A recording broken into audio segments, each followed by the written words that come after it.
When Melissa first suggested the idea of an open marriage, I thought she was joking.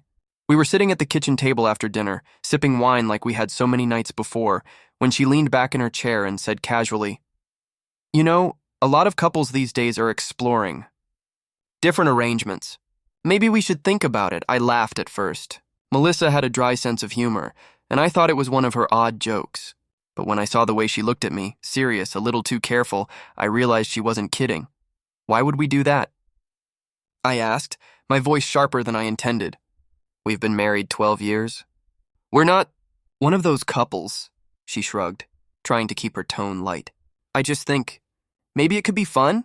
Take some of the pressure off, you know? We love each other, but maybe it's okay to love other people too."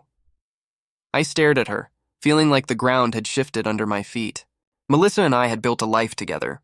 A house, 2 cars, shared vacations, inside jokes. We weren't perfect, but I thought we were solid. "On our open marriage." That was the language of someone who already had 1 foot out the door. I asked the obvious question, "Are you seeing someone?" She froze for a fraction of a second, just enough to tell me everything. Then she plastered on a smile and shook her head. "Of course not. Don't be paranoid. I don't want us to get stuck, that's all." But I knew. God, I knew Melissa was already cheating.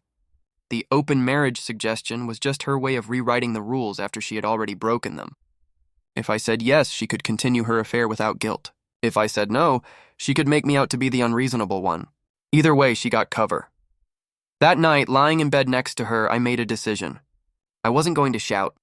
I wasn't going to beg. I wasn't even going to confront her. No, if she thought she could rewrite our marriage with lies, I was going to rewrite her world with the truth.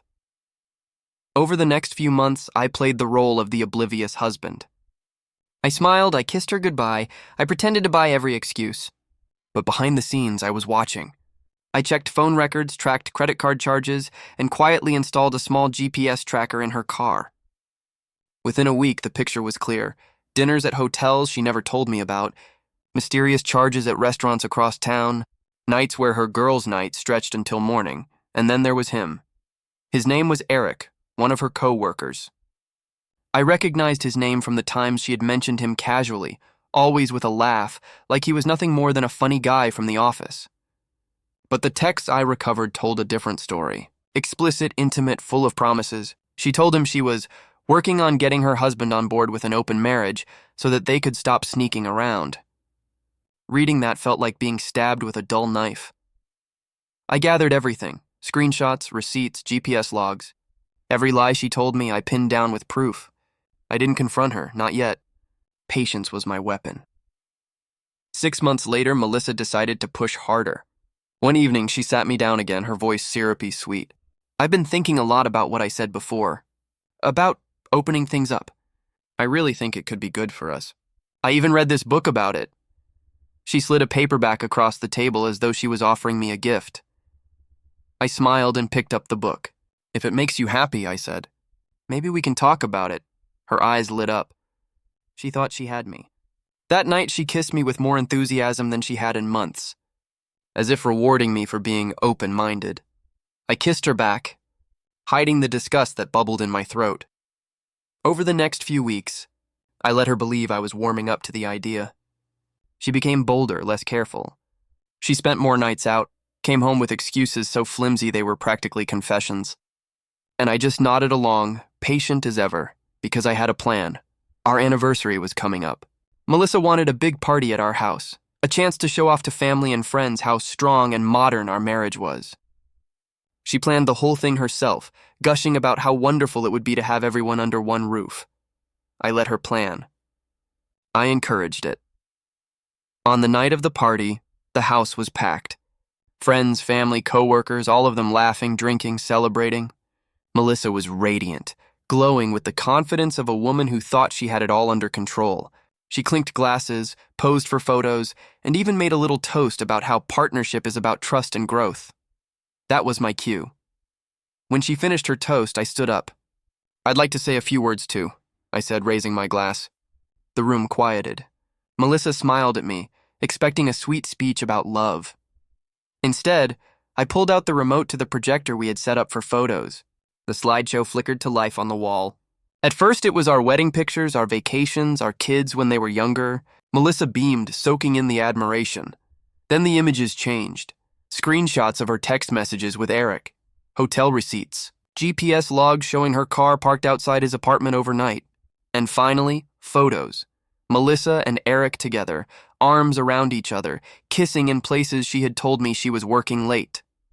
The room erupted. Gasps, whispers, someone dropped a glass. Melissa's smile crumbled into horror. "Turn it off!" she shrieked, rushing toward me. But I didn't. I looked around at the stunned faces of her parents, her siblings, our friends. "Melissa suggested we try an open marriage," I said calmly. "But apparently she started without me. So tonight I thought everyone should see what our marriage really looks like." Her mother burst into tears. Her father shook his head in disgust. Eric, who had actually shown up to the party like a fool, bolted for the door, his face red. The silence that followed was heavier than stone. Melissa collapsed onto a chair, sobbing, "Please, please, we can talk about this. Don't do this to me." But it was already done. I filed for divorce the next morning. With the mountain of evidence I had, it wasn't even a contest. I kept the house, most of our assets, and full custody of the kids. Melissa tried to fight it at first, but her own family wouldn't even support her after the humiliation of that night. Now she lives alone in a small apartment, struggling to rebuild a life she thought she could manage on lies. Her reputation is ruined, her family barely speaks to her, and Eric vanished the moment things got tough. As for me, I'm free. Free from the lies, the manipulation, the slow poison she tried to pass off as love. Melissa once thought she was clever enough to rewrite the rules of our marriage. But in the end, the only thing she rewrote was her own downfall. My revenge wasn't quick, but it was absolute. And when I look back on that night, the look on her face as the truth lit up the walls for everyone to see, I don't feel guilt. I feel closure. Because sometimes the best revenge is simply letting the truth shine brighter than the lies.